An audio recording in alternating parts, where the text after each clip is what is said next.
Hello बच्चों, देखिए अभी तक इस पर्टिकुलर चैनल पे मतलब fun with physics YouTube channel के ऊपर हमने 8 चैप्टर अच्छे तरीके से कंप्लीट किए हैं। जितना मेरे से बन सका उतना मैंने पूरी कोशिश की है आप सभी को समझाने की, और उम्मीद करता हूँ जो देख रहे हैं वीडियोस लगातार उन्हें अच्छे से समझ भी आ रहा होगा।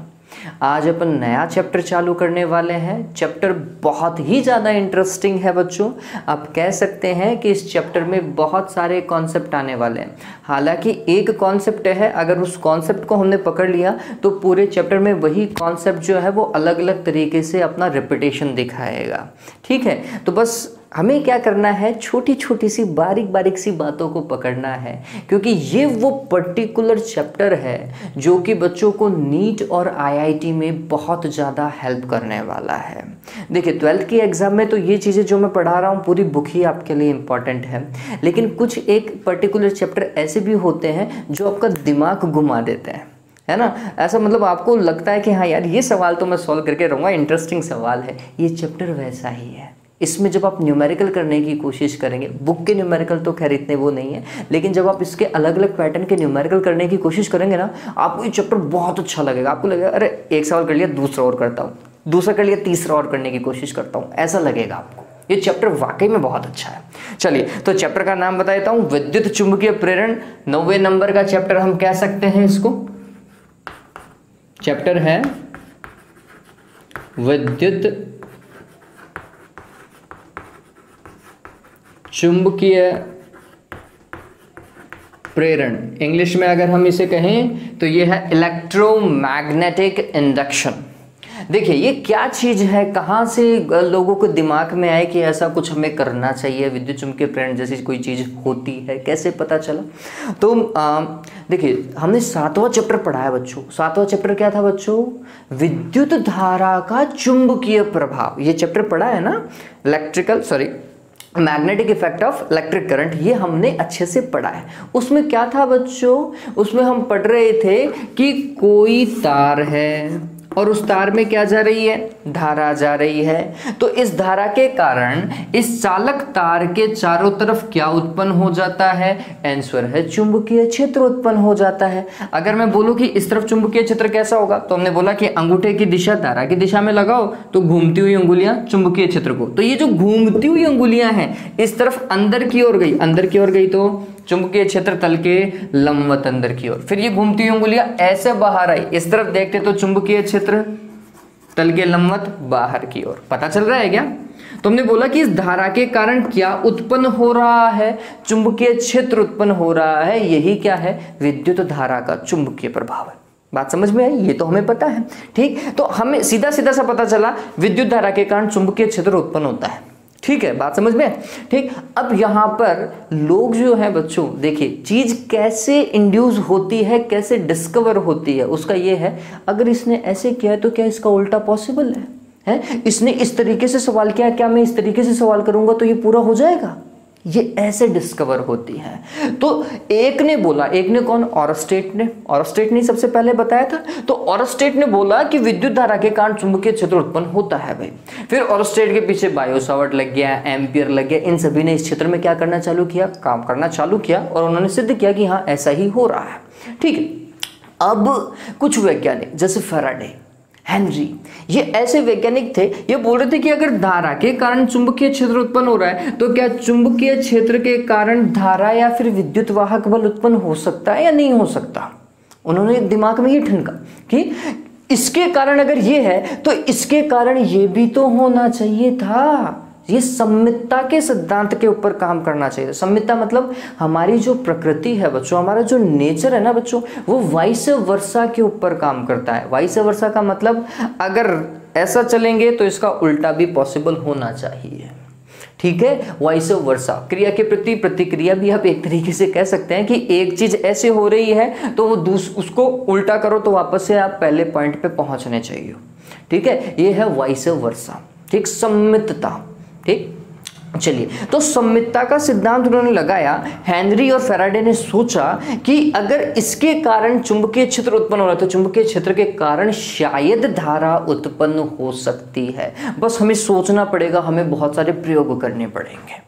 ठीक है, उन्होंने प्रयोग किए, उन्होंने सिद्ध किया कि इस चुंबकीय क्षेत्र के कारण यह धारा उत्पन्न होती है। कैसे होती है, या वास्तविकता में वो चुंबकीय क्षेत्र है या फिर चुंबकीय क्षेत्र से कौन सी रिलेटेड क्वांटिटी है जिसके कारण ये धारा या फिर विद्युत वाहक बल उत्पन्न हो सकता है, वो प्रयोग से हम समझेंगे। लेकिन ये ध्यान में रखो, इस चैप्टर में कुछ ऐसा ही है कि हम 7वें चैप्टर का लगभग उल्टा पढ़ने वाले हैं कि 7वें में था धारा के कारण चुंबकीय क्षेत्र, यहां पर लगभग कुछ ऐसा होगा कि चुंबकीय क्षेत्र के कारण क्या देखेंगे, हम धारा देखेंगे, जिसे प्रेरित धारा आगे जाकर के बोलेंगे। बात समझ में, मोटा मोटा पता चला इस चैप्टर में क्या होने वाला है, यहां से कौन उत्पन्न होने वाला है, ये उत्पन्न होने वाला है शायद।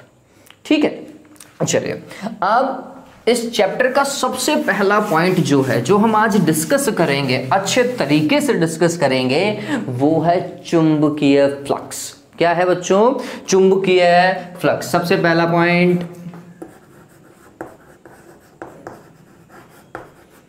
चुंबकीय फ्लक्स।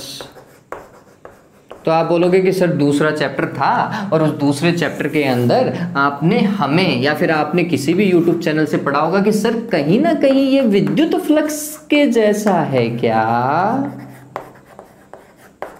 है ना। मैग्नेटिक फ्लक्स बोलेंगे इंग्लिश में इसे, और इसे कौन सा बोलते हैं, इलेक्ट्रिक फ्लक्स बोलते हैं। चलिए, तो आप सोचेंगे कि सर ये चुंबकीय फ्लक्स है, क्या ये कुछ ऐसा है जैसा विद्युत फ्लक्स था। आंसर है हाँ, कुछ वैसा ही है ना। और मैंने आपको बताया भी था कि चुंबकीय क्षेत्र और विद्युत क्षेत्र में क्वांटिटी इंटर रिलेट करती हैं। इंटर रिलेट कैसे, तो समझिए, यहां पर अगर मैं विद्युत फ्लक्स की बात करूं, फाई की बात करूं, तो फाई इलेक्ट्रिकल की बात करते हैं। उसका फॉर्मूला आपको याद आ रहा है, कुछ ऐसा समाकलन लगाया था, फिर ई सदिश डॉट डी एस सदिश, जहां ई विद्युत क्षेत्र था और डी एस क्षेत्रफल सदिश है। ठीक है, आप डी ए भी लिख सकते हैं क्योंकि बहुत सारी बुक्स में क्षेत्रफल को फिर ए से लिखा हुआ है। ठीक है, तो इसका एक फॉर्मूला और क्या बन सकता है, ई सदिश डॉट डी ए सदिश, जिस भी किताब से आप पढ़ रहे हैं। ठीक है, तो या तो ये लिखा हुआ होगा या ये लिखा होगा, बस ध्यान में रखना दोनों ही क्षेत्रफल सदिश हैं, कंफ्यूज होने की आवश्यकता नहीं है। ऐसा कुछ आपने पढ़ा था नहीं पढ़ा था? मैंने आपको यही बताया था। परिभाषा जब मैं बता रहा था तो आपको क्या बताया था मैंने कुछ ऐसा बोला था कि विद्युत क्षेत्र में, समझिएगा, विद्युत क्षेत्र में उपस्थित किसी पृष्ठ के तल के लंबवत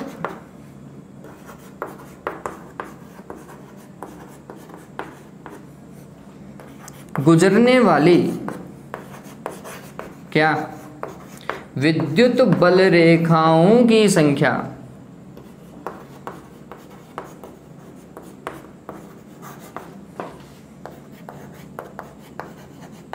उस पृष्ठ से संबंधित विद्युत फ्लक्स को प्रदर्शित करती है ना। हम यही तो बोलते हैं ना, किसी पृष्ठ से जितनी विद्युत बल रेखाएं गुजरेंगी वही क्या होगा, उस पृष्ठ से संबंधित विद्युत फ्लक्स होगा। ठीक है, अब अगर मैं इसे रिलेट करूं, है ना, तो यहां पर क्या होगा वो समझिए। रिलेट करते हैं एक बार के लिए, फिर ये आया कैसे वो भी अपन देखेंगे बच्चों। ठीक है, तो हम बोलेंगे कि चुंबकीय फ्लक्स को क्या लिख सकते थे, फाई बी लिख सकते थे, है ना, क्योंकि मैग्नेटिक फील्ड को, चुंबकीय क्षेत्र को कैसे बी से प्रदर्शित करते हैं। फिर समाकलन का निशान यहां पर भी था, यहां पर भी लगा दो। फिर विद्युत क्षेत्र यहां पर है तो यहां पर क्या होना चाहिए, चुंबकीय क्षेत्र होना चाहिए। डॉट है तो डॉट लगाया, डीएस को डीएस से लिखा। बात समझ में आई? तो ये हो गया चुंबकीय फ्लक्स बच्चों। ठीक है, ऐसा का ऐसा था। कुछ किताबों में इसे और कैसे लिख सकते हैं, कुछ ऐसा भी लिख सकते हैं, था नहीं था। ठीक है, तो ये भी पॉसिबल है। फिर यहां पर देखिए क्या अंतर है, जहां विद्युत क्षेत्र है वहां पर आपको चुंबकीय क्षेत्र करना पड़ेगा। ठीक है, तो इसकी अगर मैं परिभाषा समझता हूं तो क्या लिख सकते हैं। अब ये यहां से थोड़ा गौर कीजिएगा, आपको यहीं से ही उतारना है, उसके बाद में मैं आपको बताऊंगा कि कैसे काम करेंगे। तो हमारा पॉइंट का जो डेफिनेशन है वो अब चालू हो रहा है। क्या भाई, चुंबकीय क्षेत्र में उपस्थित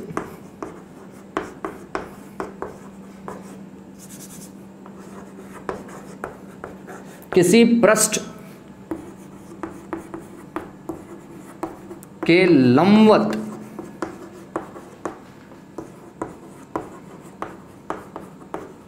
गुजरने वाली चुंबकीय बल रेखाओं की संख्या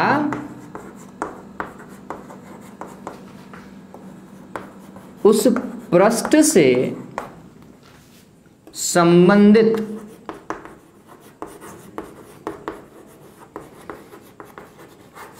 चुंबकीय फ्लक्स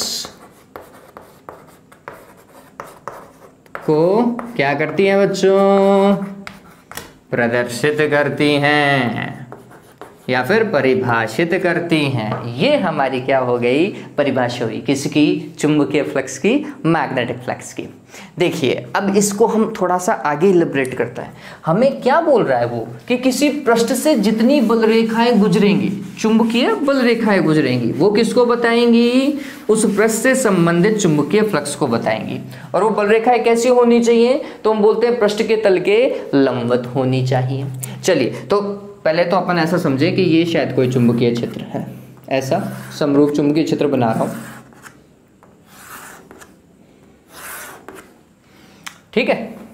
चलो अब ये समरूप चुंबकीय क्षेत्र है और इसमें क्या रखा अपन ने? एक क्षेत्रफल रख दिया, ऐसा कोई पृष्ठ रख दिया। और हमने देखा कि इस पृष्ठ को समझना, इस पृष्ठ का क्षेत्रफल सदिश कहां की ओर देख रहे हैं? सामने की ओर। ऐसे रखा हुआ है, कैसे मानोगे आप इसे? ऐसा मान लो, ये पृष्ठ ऐसा रखा हुआ है तो क्षेत्रफल सदिश कहां की ओर जाएगा? ऐसा। दिख रहा है ना बच्चों, ये तल ऐसा सामने की ओर देखता है तो हम बोलते हैं कि ऐसा रखा हुआ है ये। तो तल देखेंगे तो नीचे की ओर और तल के लंबवत चलना है, क्योंकि क्षेत्रफल सदिश की दिशा तो ऐसे ही होती है, तल के लंबवत होती है। तो हमने बोला क्षेत्रफल सदिश ऐसा जा रहा है सामने की ओर। और तो ये डीए की दिशा है क्षेत्रफल सदिश की, या तो डीएस बोल दो या डीए बोल दो, ठीक है। ये क्षेत्रफल सदिश की दिशा है और यही किसकी दिशा है? चुंबकीय क्षेत्र की दिशा है, ठीक। आप इसको थोड़ा सा समझते हैं कि यहां से जब मैं यहां पर फ्लक्स की बात कर रहा हूं तो ये जो फ्लक्स है बच्चों, उससे 3 बल रेखाएं गुजर रही थी, 1 2 3, ठीक है। और हम बोल रहे हैं जितनी बल रेखाएं गुजरेंगी वही चुंबकीय फ्लक्स को प्रदर्शित करेगा, ठीक। तो लगभग मान लेते हैं 3 है। अभी काम मत करना ना, पता चले तुम 3 इतने लग जाओ, मैं आपको समझा रहा हूं, ठीक। अब ये फ्लक्स कैसे बढ़ सकता है? ये चुंबकीय फ्लक्स जो है, जो इससे गुजर रहा है, वो कैसे चेंज हो सकता है? तो हमने बोला कि ये चुंबकीय क्षेत्र था बी। अगर मैं चुंबकीय क्षेत्र के परिमाण को बढ़ा दूं, चुंबकीय क्षेत्र बढ़ाओगे, इसका मतलब क्या होगा? ये जो चुंबकीय बल रेखाओं के बीच की जो दूरी है ना, इसको कम कर दो, चुंबकीय बल रेखाएं पास पास हो जाएंगी तो हम बोलेंगे चुंबकीय क्षेत्र सघन हो जाएगा, मतलब प्रबल हो जाएगा। बात समझ रहे हो? ठीक। तो हमने बोला कि हम अगर कुछ ऐसा करें, ये चुंबकीय बल रेखाएं ऐसे कर दें,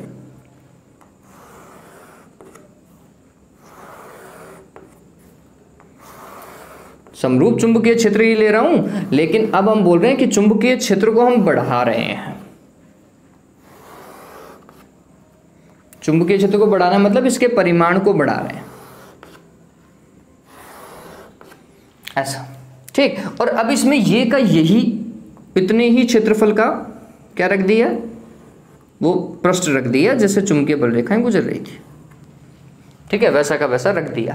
पहले इससे गुजर रही थी 3, अब देखो 1 2 3 4 5 6 7 8 9 गुजर रही है। तो हमने देखा कि ये जो फ्लक्स है वो देखा जाए तो यहाँ पे 9 बल रेखाओं से बन रहा था, यहाँ पे 3 ही बल रेखाओं से बन रहा था, जबकि क्षेत्रफल समान रहा, ठीक। इसका मतलब हमें ये पता चला कि जैसे जैसे हम चुंबकीय क्षेत्र को बढ़ाएंगे, गुजरने वाली बल रेखाओं की संख्या भी क्या होगी? बढ़ जाएगी। बल रेखाओं की संख्या बढ़ेगी तो फ्लक्स भी तो बढ़ेगा, ठीक है। तो कुल मिलाकर के ये जो फ्लक्स था, चुंबकीय फ्लक्स, वो निर्भर कर रहा है किसके ऊपर? चुंबकीय क्षेत्र पर।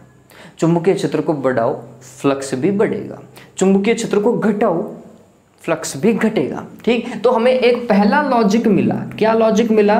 कि ये जो चुंबकीय फ्लक्स है ना, वो समानुपाती है किसके? चुंबकीय क्षेत्र के, ठीक है। तो चुंबकीय क्षेत्र को बढ़ाएंगे तो चुंबकीय फ्लक्स भी बढ़ेगा, ध्यान में रखना। चुंबकीय क्षेत्र को घटाओगे तो चुंबकीय फ्लक्स भी घट जाएगा। ऑलराइट, अब आगे चले। अब हम बोल रहे हैं एक बार तो हमने चुंबकीय क्षेत्र में परिवर्तन करके देख लिया, अब क्या हम इस क्षेत्रफल में परिवर्तन करके देखें क्या इस चीज को, कि क्षेत्रफल में परिवर्तन करने से क्या मिलेगा। चलो इसी चीज को देखते हैं। हम बोल रहे हैं कि ये इसको आगे ऐसा ले जाओ,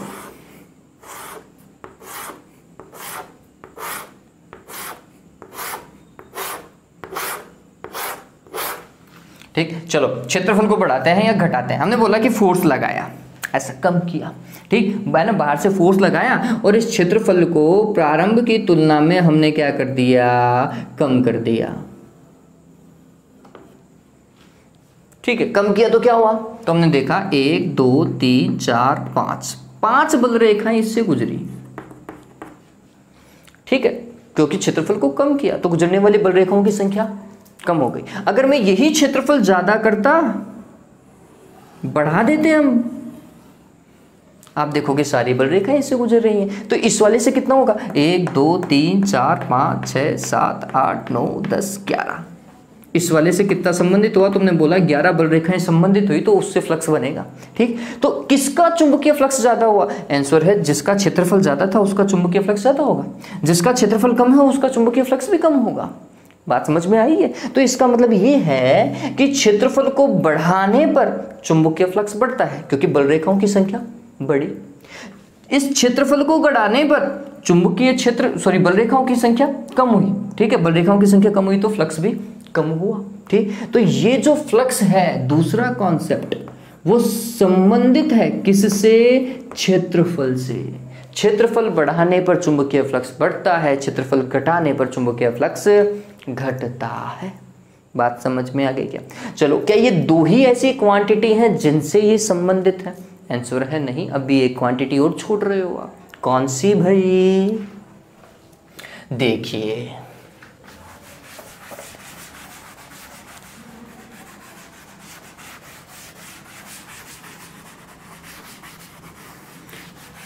ये तो तब था जब दोनों की दिशा एक ही थी, है ना। पहला जो हमने केस समझा, मैं एक ही 2 डायग्राम से आपको ये चीज समझा देता हूं।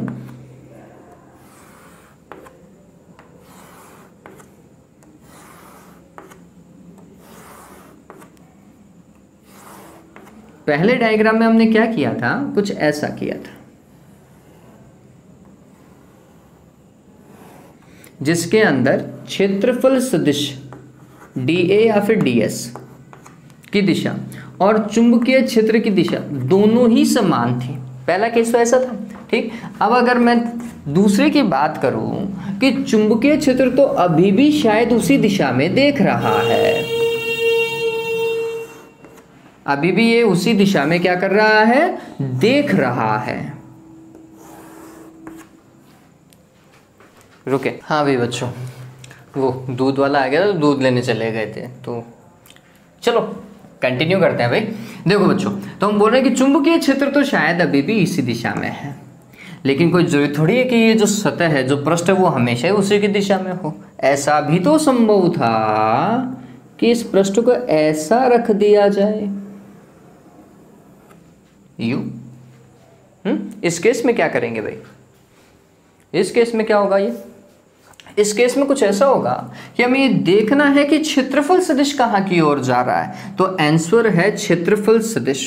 ये छोटा सा भाग लिया और ये छोटा सा भाग इस तरफ दिखा रहा है, हमें इस तरफ है, डी ए ले लेता हूं मैं, या ए ले लेता हूं, ये ए सदिश इस तरफ जा रहा है, ठीक। और चुंबकीय क्षेत्र किस तरफ जा रहा है, आंसर है इस तरफ जा रहा है। अब इस ए का वो भाग देखो जो कि इसकी दिशा में है, या फिर चुंबकीय क्षेत्र का वो भाग देखो जो ए की दिशा में है, ठीक है। दोनों की दिशा एक साथ ही रहनी चाहिए, दोनों एक ही जगह पे काम करने चाहिए। तो हमने बोला कि बी का घटक अगर हम देखते हैं, समझना इस चीज को, बी का घटक अगर हम देखते हैं तो इन दोनों के बीच का कोण आपको प्रदर्शित करना पड़ेगा, दैट इज थीटा, ठीक है। तो बी का घटक क्षेत्रफल सदिश की दिशा में क्या होगा बच्चों, बी कोस थीटा, या फिर क्षेत्रफल सदिश का घटक किसकी दिशा में, चुंबकीय क्षेत्र की दिशा में, क्या होगा, ए कोस थीटा। बात समझ में आई, ठीक। तो हम बोलते हैं कि एक घटक और दिखाई दिया, कौन सा भाई, कोस थीटा अलग से दिखाई दे रहा है, ठीक है, तो हमें ये और पता चल रहा है कि जो फ्लक्स है, चुंबकीय फ्लक्स, वो निर्भर कर रहा है कौन से घटक पर? कोस थीटा के ऊपर। कोस थीटा क्या है भाई? तो हम बोलते हैं क्षेत्रफल सदिश और चुंबकीय क्षेत्र सदिश दोनों के मध्य जो कोण होता है उसकी कोज्या, उसकी क्या? कोज्या, उसके भी क्या है ये? समानुपाती। ठीक, तो हमें फिर फाइनली क्या प्राप्त हुआ? तो हमने बोला कि संपूर्ण पृष्ठ के लिए होगा समानुपाती लगाता हूं, बी ए कॉस थीटा। समानुपाती को हटाया तो एक नियतांक लगाया के। फिर हमें प्रयोगों से पता चला कि भाई साहब ये के का मान तो 1 है ना, तो यूजलेस हुआ फिर हमारे लिए। तो हमें पता चला फाइनली कि ये जो चुंबकीय फ्लक्स है इसका फॉर्मूला बना बी ए कॉस थीटा। क्या बना बच्चों? बी ए कॉस थीटा। ठीक है, तो आपको अब क्या लिखना है अपनी कॉपी के अंदर वो समझिए। ये डायग्राम बनाने ही हैं, डायग्राम बनाओगे ही, और यहां पर क्या बताओगे आप लिखेंगे फाई बी चुंबकीय फ्लक्स बराबर, आप लिखेंगे बी ए कॉस थीटा, जिसे और क्या लिखा जा सकता है? आंसर है बी सदिश डॉट ए सदिश। ठीक है, इसका दूसरा तरीका आप क्या लिखेंगे अपनी कॉपी के अंदर?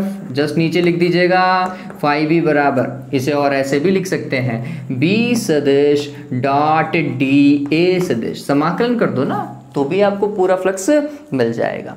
इस केस में फ्लक्स कैसा देखा जाएगा? तो हम बोलते हैं, समझिए, अगर छोटे से भाग की ही बात करें, इस छोटे से भाग कीजिए, अगर पूरा क्षेत्रफल S है या पूरा क्षेत्रफल A है तो ये छोटा सा क्षेत्रफल क्या होगा? DA होगा।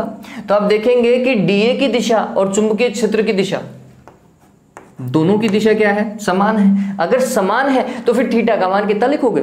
0 डिग्री लिखोगे। तो फिर इस केस में इस DA पृष्ठ से संबंधित फ्लक्स डी फाई लिख दो, है ना। छोटे से भाग से संबंधित फ्लक्स छोटा सा होगा, पूरे भाग से संबंधित फ्लक्स पूरा लिखा जाएगा। ठीक है, तो छोटे से भाग से संबंधित फ्लक्स क्या होगा? आंसर है बी डी ए कोस 0। कोस 0 का मान 1, तो ये मान होगा बी डी ए। ठीक, और अगर पूरा का निकालते तो हम लिखते हैं फाई इज इक्वल टू क्या? बी डी ए का समाकलन करोगे तो ए आएगा। चलिए, अब इस वाले में क्या होगा? इस वाले केस के अंदर तो कोस थीटा इंक्लूड होगा भाई, है ना। इस वाले केस में अगर छोटे से भाग के लिए हम बात करें तो हम लिखेंगे डी फाई बराबर क्या बच्चों? लिखा जाएगा क्या? B D A cos theta. और फाई बराबर क्या लिखा जाएगा? आंसर है B D A cos theta का क्या? समाकलन, जिसे हम क्या लिख सकते हैं? बी डॉट डी ए सदिश लिख सकते हैं, नहीं लिख सकते? ठीक है, तो इस तरीके से ये आ गया हमारे पास में फाइनली फॉर्मूला। हमें तो खैर पहले से ही पता था कि सर ने, मैंने पहले बता दिया आना तो यही है, लेकिन हमें कैसे पता चले कि ये ऐसा ही होगा? तो मैंने आपको तरीका बता दिया। ऑलराइट, तो ये पता चल गया चुंबकीय फ्लक्स की रामायण ये ही थी। अब देखो आगे हम क्या क्या डिस्कस करने वाले हैं। हम ये डिस्कस करने वाले हैं कि इसका मात्रक क्या होगा, इसकी विमा क्या होगी, ये सदिश है या अदिश है? बताओ भाई, देख करके सदिश राशि है या अदिश राशि है? फॉर्मूला सामने है आप लोगों के, कैसी राशि है? पता चल गया होगा बच्चों, क्या है? सदिश राशि है ना। चुंबकीय क्षेत्र भी सदिश है, क्षेत्रफल सदिश भी सदिश है, तो ये राशि भी क्या हुई? सदिश राशि हो गई। देवताओं यहाँ पे देखो डॉट प्रोडक्ट है। कौन सा प्रोडक्ट है? डॉट प्रोडक्ट, अदिश गुणनफल। और क्या मैंने इस फाई के साथ में सदिश लगा रखा है? नहीं लगा रखा है। ठीक, तो यहाँ से समझ जाओ आप कि ये राशि कैसी है? अदिश राशि। कैसे पता चला अदिश? क्योंकि डॉट प्रोडक्ट से हमेशा अदिश राशि ही प्राप्त होती है। अगर यहाँ पे क्रॉस आता है नहीं, अगर यहाँ पे क्रॉस आता तो हम बोलते क्रॉस प्रोडक्ट से हमेशा सदिश राशि प्राप्त होती है।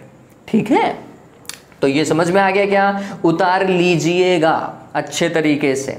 ठीक है, ऑलराइट।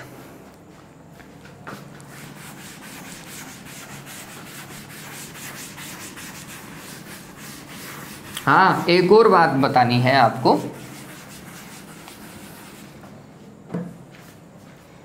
क्या मैं इस पृष्ठ से संबंधित फ्लक्स को, समझना इस चीज को, ऐसा करके लिख सकता हूं क्या, बी सदिश डॉट डी ए सदिश? बताओ भाई। अब विद्युत फ्लक्स को तो लिखते थे ऐसा करके, है ना, बंद पृष्ठ से संबंधित। क्या मैं इसको ऐसा लिख दूं? बच्चों नहीं लिखेंगे यहाँ पर, क्योंकि अगर मैं ये ऐसा इसकी जगह ये लिख देता हूं तो इसका मान तो सदैव और सदैव क्या है, 0 है। बताओ क्यों 0 है? पढ़ाता नहीं पढ़ाता? गाउस का चुंबकत्व संबंधी नियम पढ़ा है ना, ये तो गाउस का चुंबकत्व संबंधी नियम है कि किसी बंद पृष्ठ से संबंधित कुल चुंबकीय फ्लक्स सदैव क्या होता है, 0 होता है। ये चीज ध्यान में रखिएगा, ठीक है क्या भाई, कि जब हम चुंबकीय फ्लक्स निकाल रहे हैं तो फॉर्मूले ये ऐसा मत लगा दीजिएगा, क्योंकि वो बंद पृष्ठ की बात नहीं कर रहा है। वो बंद पृष्ठ होगा तो उसमें जितना उत्तरी ध्रुव होगा उतना ही दक्षिणी ध्रुव होगा, ठीक है। तो हम बोलेंगे कि फिर कुल फ्लक्स कितना आना चाहिए, 0 आना चाहिए। तो बंद पृष्ठ की बात नहीं की जा रही है यहाँ पे, चूंकि बंद पृष्ठ की बात नहीं की जा रही तो फिर हम ये भी नहीं लगाएंगे, हमारा काम तो इसी से चलेगा, ठीक है। बात समझ रहे हो इस चीज को, ठीक। तो ये बात ध्यान में रखना, बी डॉट डी ए सदिश या बी डॉट डी ए सदिश बराबर क्या होता है, 0 होता है। ये किसने बताया था, गाउस ने बताया था। क्या नियम था गाउस का? गाउस के चुंबकत्व संबंधी नियम के अनुसार किसी बंद पृष्ठ से, चुंबकीय क्षेत्र में किसी बंद पृष्ठ से संबंधित कुल चुंबकीय फ्लक्स का मान कितना होता है, 0 होता है। ध्यान में रखेंगे। चलिए, तो उम्मीद करता हूं ये पता चल गया होगा आपको। ऑलराइट, चलिए तो मात्रक की बात करते हैं। पहले चलो राशि की बात करते हैं। ये राशि कैसी है? राशि है बच्चों अदिश, स्केलर, है ना। फिर मात्रक समझिए, मात्रक का खेल बहुत बढ़िया है। मात्रक सीजीएस भी पढ़ेंगे और एमकेएस भी पढ़ेंगे, एसआई, ठीक है, सिस्टम इंटरनेशनल एसआई मात्रक भी पढ़ेंगे। चलिए मात्रक क्या है इसका, तो फॉर्मूले के ऊपर आओ। पहला मात्रक तो हम फॉर्मूले से बनाने की कोशिश करते हैं और वो सदैव ही करेंगे। ऑलराइट, बी चुंबकीय क्षेत्र है और ए क्या है, क्षेत्रफल है। कोस थीटा का कोई मात्रक नहीं होता, ठीक। तो हमने चुंबकीय क्षेत्र का मात्रक लिखा। चुंबकीय क्षेत्र का मात्रक बच्चों बताओ भाई, क्या? टेस्ला। क्या है? टेस्ला। क्षेत्रफल का मात्रक क्या बच्चों? मीटर स्क्वायर, ठीक। कोस थीटा का कोई मात्रक नहीं है, तो इसका मात्रक क्या हुआ? Tesla metre square. पता चल गया क्या? जिसे सम्मिलित रूप से इसका एसआई मात्रक जो आप लिखेंगे वो होता है वेबर। वेबर और टेस्ला मीटर स्क्वायर बात एक ही है, लेकिन आपको अगर पूछा जाए तो आप वेबर ही बोले, दैट इज मोर एग्जैक्ट, या फिर लोग इसी से समझते हैं आसानी से। तो वेबर किसका मात्रक है? चुंबकीय फ्लक्स का। वेबर को कैसे प्रदर्शित किया जाता है? W कैपिटल है, B छोटा है। वैज्ञानिक का नाम था वेबर, इसलिए फिर ये W कैसा लिया गया? कैपिटल लिया गया। डन हुआ ये चीज। ऑलराइट, तो ऐसा ही मात्रक पता चल गया हमें। फिर इसका सीजीएस मात्रक भी है। सीजीएस मात्रक है बच्चों मैक्सवेल। इसका सीजीएस मात्रक क्या है? मैक्सवेल भैया ने दिया था, तो मैक्सवेल ने समझाया था इसलिए मैक्सवेल रख दिया। मैक्सवेल को कैसा? कैपिटल M और X।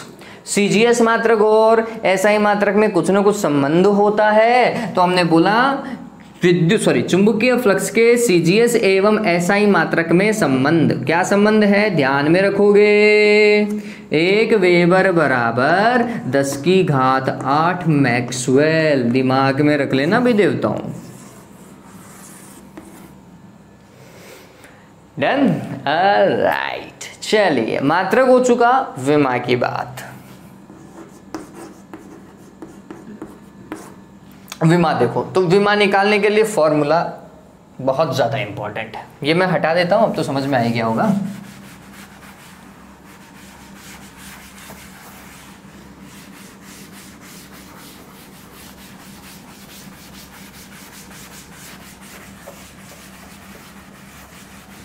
हाँ भाई देखो,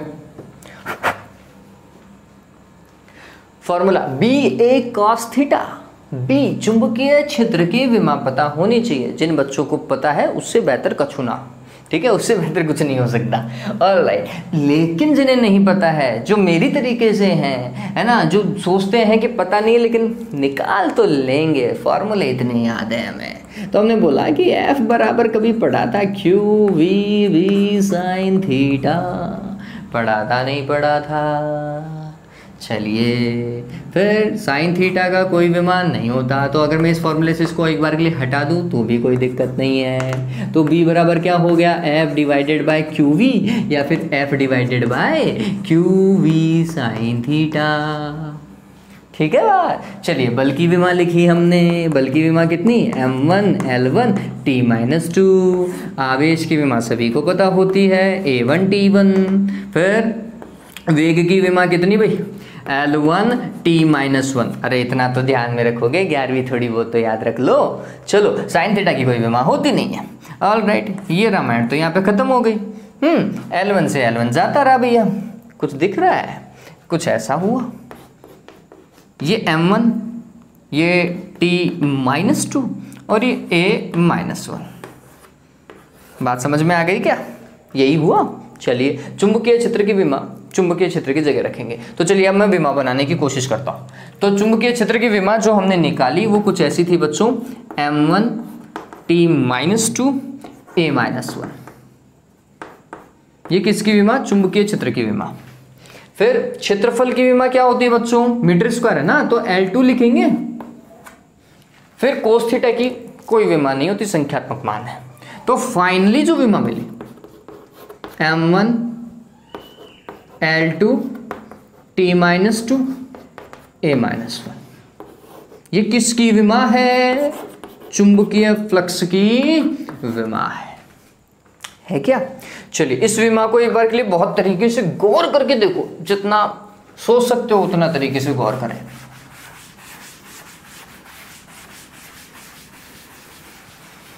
देख लिया विमा को, देखो इस विमा से आप इसके अलग अलग मात्रकों के बारे में सोच सकते हैं।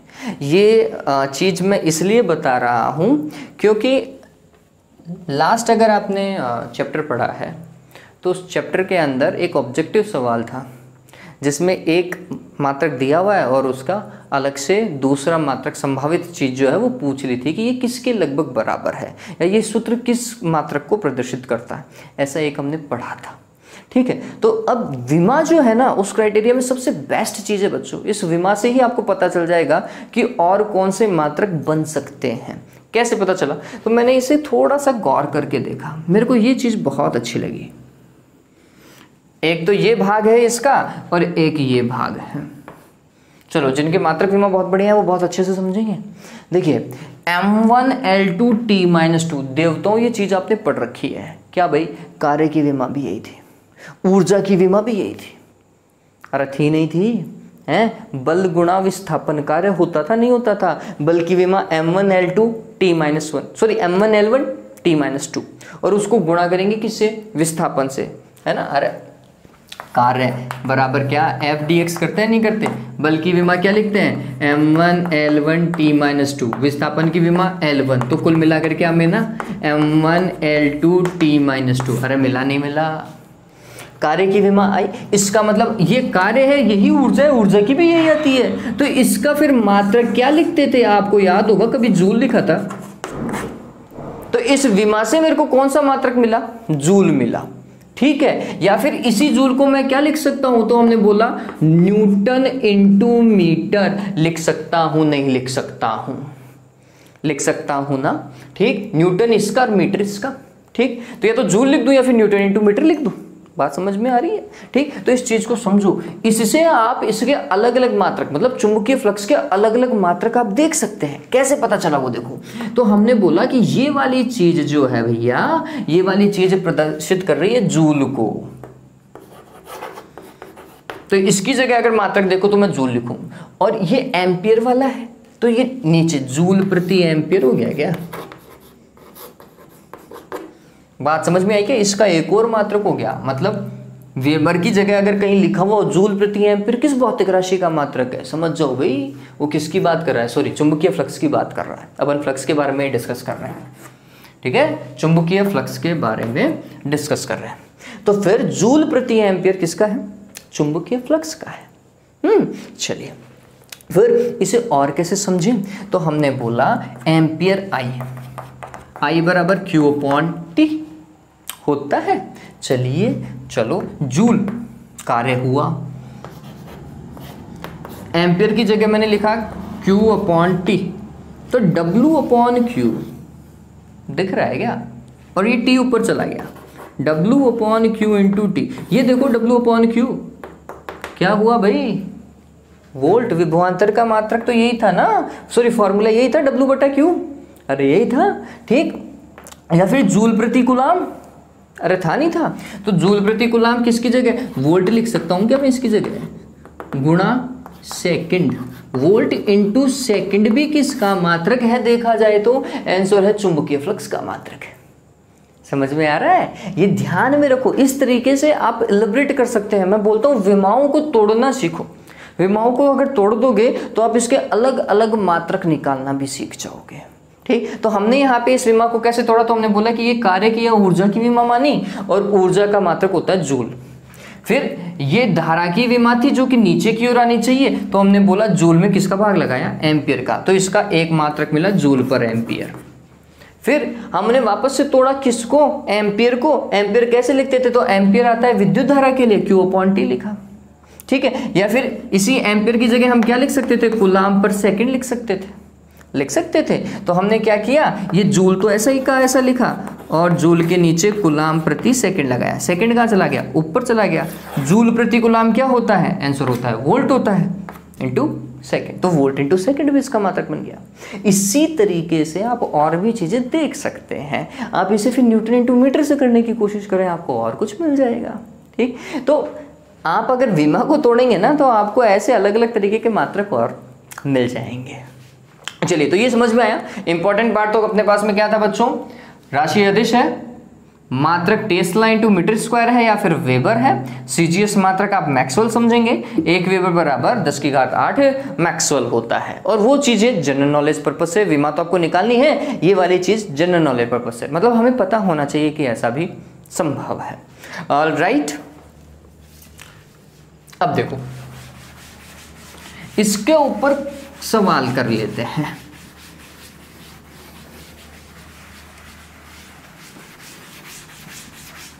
चुंबकीय फ्लक्स पर एक आध सवाल कर लेते हैं, इससे कम से कम चीज थोड़ी सी और स्पष्ट हो जाएगी।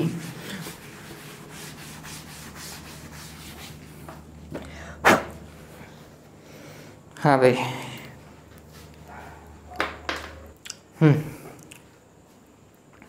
देखो तो पहला सवाल जो आपको दिखाई दे रहा होगा वहाँ पे नीचे आपको दिखाई दे रहा होगा। राइट, चलिए तो सवाल देखते हैं। सवाल में क्या बोल रहा है वो? एक वृत्ताकार वलय का क्षेत्रफल, उदाहरण संख्या 9.1 है। एक वृत्ताकार वलय का क्षेत्रफल, और क्षेत्रफल सदिश रूप में दिया हुआ है। अच्छा आ गया भाई, कुछ ऐसा क्षेत्रफल सदिश A बराबर कितना? 3i cap plus j cap plus 2k cap, और ब्रैकेट में है, और बाहर ये मत भूल जाना भाई 10⁻⁻2, मात्रक तो मीटर स्क्वायर लगेगा वैसे भी, ठीक है। ये हो गया क्षेत्रफल सदिश, और इसी के साथ में चुंबकीय क्षेत्र देखो। चुंबकीय क्षेत्र क्या है भाई? चुंबकीय क्षेत्र दे रखा है 2i cap minus 2k cap, ओहो 10⁻⁻4 टेस्ला। ऑलराइट, ये दे रखा है। बोल क्या रहा है वो कि चुंबकीय क्षेत्र में रखी है तो वलय से गुजरने वाला चुंबकीय फ्लक्स ज्ञात कीजिए। वलय से गुजरने वाला चुंबकीय फ्लक्स फाई क्या होगा बच्चों? B सदिश डॉट A सदिश, अभी थोड़ी देर पहले पढ़ा है, ठीक है। और डॉट प्रोडक्ट आपको पता होना चाहिए, 11वीं में पढ़ा होगा आपने। चलिए मैं थोड़ा सा तरीका बता देता हूँ आपको। लेट्स सपोज करो एक राशि है x सदिश, है ना, और इसे लिखा हुआ है A1i cap plus B1j cap plus C1k cap, ऐसा कुछ लिखा हुआ है। और एक राशि है y सदिश, और इसे लिखा हुआ है A2i cap plus B2j cap plus C2k cap, और इनका डॉट प्रोडक्ट बोल रहा है वो। एक्स सदिश डॉट वाई सदिश करना है। तो क्या करें, अब आई कैप के गुणक को आई कैप के गुणक से मल्टीप्लाई करें। आई कैप का गुणक यहाँ पर क्या है a1, यहाँ पर क्या है a2, इन दोनों को गुणा करो। ऐसे ही जे कैप के गुणक को गुणा करो, b1 इंटू b2 आएगा। ऐसे ही के कैप के गुणक को मल्टीप्लाई करो तो क्या आएगा, c1 इंटू c2 आएगा। और फिर इनके बीच में जो भी आप गुणा करेंगे तो जैसा भी निशान, प्लस का है तो प्लस का, माइनस का है तो माइनस का, वो डिपेंड करता है कि राशि कैसी है। अब भी सारी प्लस की है इसलिए बीच में प्लस आ गया। ठीक है, आई जे के मत लगा देना, पता चले जाता होशियार बन जाओ, यहाँ पे आई कैप, यहाँ पे जे कैप और यहाँ पे के कैप। नहीं भैया, अदिश राशि मिलेगी, आई कैप जे कैप कहाँ से आ जाएंगे। चलिए, तो ऑलराइट, तो हमें ये पता चला कि आई कैप वाले को आई कैप से, जे कैप वाले को जे कैप से, के कैप वाले को के कैप से। अब लेट्स सपोज करो कि किसी राशि में, जैसे इस वाई में ही ये के नहीं था, के नहीं था। अगर ये के नहीं होता तो फिर हम इसकी जगह क्या लिखते हैं, जीरो के कैप लिखते हैं। दिमाग में रखते हैं कि के की जगह जीरो है। तो आप c1 को गुणा करो जीरो से, कितना आएगा, जीरो।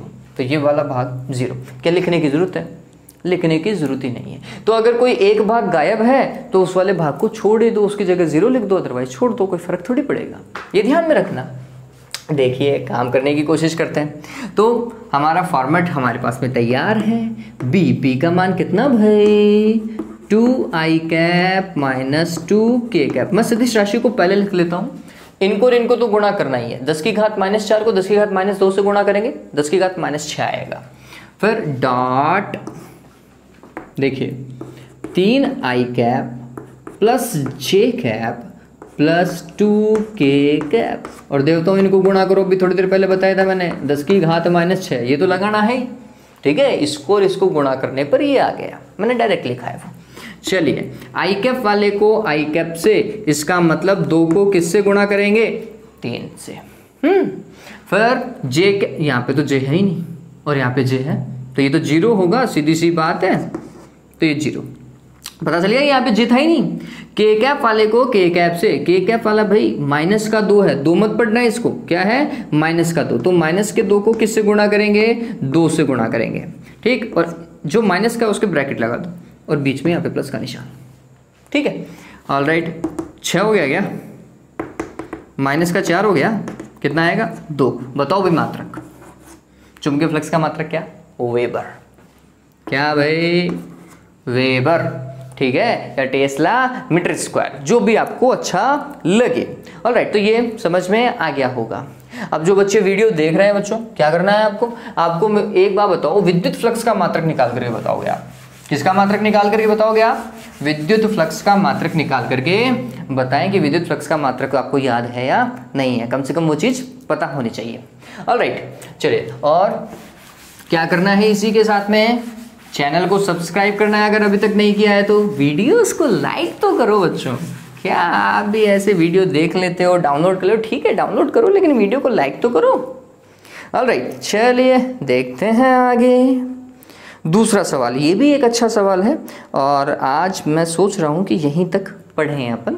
चुंबकीय फ्लक्स जो है वो एक अच्छा पॉइंट था, अपन पूरा डिस्कस कर पाए वो अच्छी बात है। ऑलराइट, तो 9.2, एक वृत्ताकार वलय और वृत्ताकार वलय के लिए चुंबकीय क्षेत्र कितना दे रखा है, 2 गुणा 10 की घात माइनस 3 टेस्ला चुंबकीय क्षेत्र में 60 डिग्री कोण पर रखी हुई है। अब वलय रखी हुई है 60 डिग्री कोण पे, वलय का क्षेत्रफल सदिश नहीं, समझने वाली बात है। ठीक है, इस कुंडली का क्षेत्रफल 4 मीटर स्क्वायर हो तो कुंडली से गुजरने वाला चुंबकीय फ्लक्स का मान ज्ञात कीजिए। चलिए, पहले तो चुंबकीय क्षेत्र देख लेते हैं। क्वेश्चन को अगर तरीके से हम देखें तो चुंबकीय क्षेत्र बी का मान, सॉरी सदिश रूप में नहीं दिया हुआ है, 5 गुणा 10 की घात माइनस 3 टेस्ला, और इसका वृत्ताकार वलय का जो क्षेत्रफल है वो कितना है, 4 मीटर स्क्वायर। खूबी है भाई। हाँ, अब ये थोड़ा समझना है, कोण जो थीटा आपको दिख रहा होगा सवाल में वो 60 डिग्री दिख रहा होगा, है ना, लेकिन इसको अच्छे से समझे। क्या बोल रहा है कि वलय जो है वो चुंबकीय क्षेत्र से कितने डिग्री कोण पर है, 60 डिग्री पर है। थोड़ा सा समझो, क्या समझना है, तो हमने बोला कि ये चुंबकीय क्षेत्र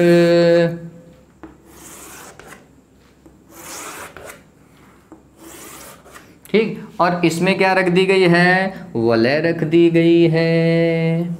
ये वलय ऐसा कुछ रख दी होगी उन्होंने, ठीक है बात। अब वलय का तल समझिए, वलय का तल ऐसा हुआ, ये वलय का तल है बच्चों, ठीक। अब वलय का तल कितने डिग्री का एंगल बना रहा है, तो हम बोलते हैं कि ये वलय का तल ऐसा मान लो, ठीक है।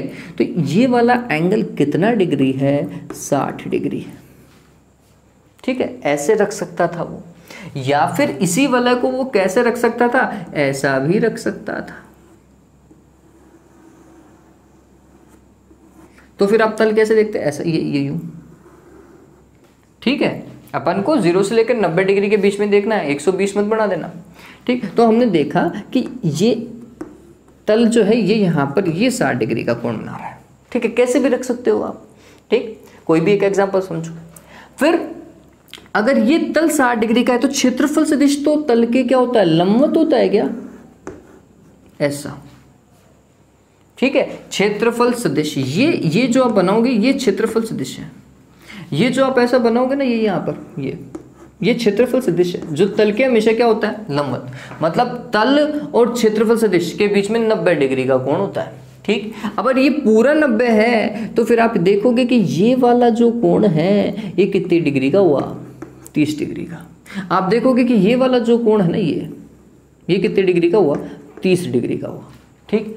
तो क्षेत्रफल सदिश और चुंबकीय क्षेत्र सदिश दोनों सदिशों के बीच का कोण कितना है, 30 डिग्री है बच्चों। कंफ्यूज मत हो जाना, पता चले 60 डिग्री चिपका के आ गए आप वहां पर, नहीं भाई, थीटा का मान कितना है, 30 डिग्री है। बात समझ में आ गई क्या? क्षेत्रफल सदिश और चुंबकीय क्षेत्र सदिश के बीच का कोण लेना है आपको।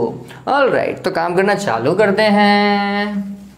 तो हमने लिखा फ्लक्स बराबर क्या बच्चों, बी ए कॉस थीटा। बी का मान कितना, 5 गुणा 10 की घात -3। ए का मान कितना, 4। कॉस 30 डिग्री, कॉस 30 का मान कितना होता है भाई, कितना, √3/2। तो ये हो गया, अरे देख लेना भाई, √3/2 ही होता है क्या, मेरे हिसाब से तो उतना ही बैठना चाहिए। चलो, तो ये इससे काटेंगे 2 आएगा, 5 दूनी 10, 10√3 हो गया। 10√3 गुणा 10 की घात -3 और मात्रक क्या लगाओगे भाई, वेबर लगा दीजिएगा, ठीक है। तो उम्मीद करता हूं कि ये चुंबकीय फ्लक्स भी क्या हो गया, क्लियर हो गया। देखें क्या आंसर मैच करें, आना तो यही चाहिए, आंसर जाएगा कहाँ, यही आ रहा है।